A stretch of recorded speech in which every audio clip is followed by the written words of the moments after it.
Okay, Hawaii, as close to heaven as one gets till one gets there, by Carrie Myers, also known as Outfield Angel 77.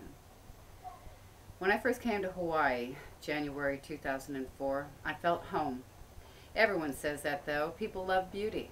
What, no one lands in Compton, California, and no offense, I'm just trying to find an example, and says, "This is where I belong. My heart is Compton, Ina."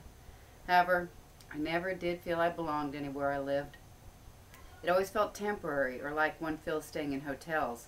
Not there yet. I started meeting the people, and it was an enormous feeling.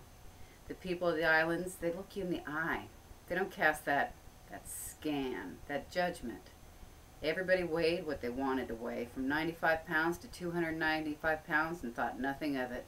It was living to love, living, just freaking being happy, family, ohana. The reason I married.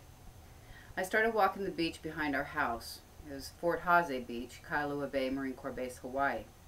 The sunrises were glorious. This was heaven. Not just the waterfalls, the beaches, the sunrises, sunsets, and mountains. It was its people. Like the people of Tahiti are described in the movie The Hurricane. God's people. The island and its people were like one. Something I'd never seen or felt. Package deal. Like Scarlett and her Tara. For the first year and a half, it was basically me on that beach every morning. There was one other spouse I'd see, very territorial, like I was the intruder, but soon she was gone. The husband had orders, no doubt, and it was all mine. The shells, the sea glass, the live cowries out on the lava rock. My feet got like leather from walking that lava rock 2 to 3 times a day in search of just one more Makuna, one more treasure. I'd hear other spouses complain. They missed home, the big malls. The younger ones would be sitting in their driveways, beer in hand, gossiping, complaining, and missing home.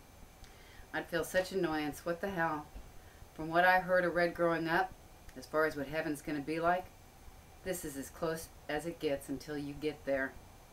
I'd never seen huge white puffy clouds that hung so low, so close to the ground. I imagined maybe once you take off from the mainland, fly that silver bird across an ocean, you never really land. Why, the clouds are right like you can touch them. You are in heaven. I'd lay on the beach or by the base pool watching the clouds higher up. They'd be going in 2 different directions like they were dancing. 2 layers of clouds, one blowing this way and the other that. I'd never seen that before. One day I was walking my beach. For once it was clean. Most days my footprints were the first and only. But there was always stuff that washed up. I called it the trash tide. Grassy stuff, coconuts, reeds, old laths, and driftwood. That morning it was absolutely pristine. Looking ahead, I saw something white just laying there. I hurried up to it. It was a perfect white shell, one tiny natural hole up at the top, enough to slip a chain through. It was so out of place on that beach, not the type of shell I ever found before or after. I've got a picture of it somewhere, and I made one of my necklaces out of it. It was like it was a gift. I'd walk that beach in sunshine or rain. When it stormed, it was glorious. I'd dance in the rain and the sand. I wished on Makunas, and I cried out to God. Many conversations with him were held on that beach.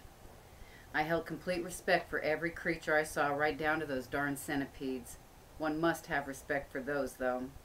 I photographed everything, every unusual piece of fauna, every critter, sunrise. I couldn't get enough. I was on my 3rd generation of pineapple plants when I left Oahu, meaning that I had grown one, waiting the 2+ years before seeing a pineapple produced from the plant. I cut and ate that, grew another from that pineapple top, waited again, then that plant produced. It was such a joy when you see the purple center bulb arising, a pineapple's coming. I had around 14 plants, huge, my pride.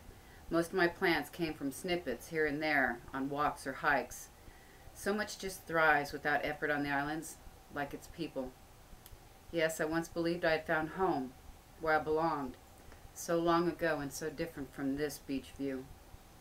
I hear people say they're Ina in heart, and I wonder if they ever really take a good look at their hearts, because the people of these islands have or had their own, one of a kind and one with heaven. Nowadays something's missing and it hurts the heart. If you look at the island of Kauai after Hurricane Iniki, look at the books and the photographs, nothing could tear away that aloha spirit. Nothing. I believe that spirit could never be compromised. Like the Yankees invading Terra, 12 Oaks burned to the ground, a civil war that devastated a country. Ironically, Terra too was made of red soil. The only thing that matters, Katie Scarlett O'Hara, the land.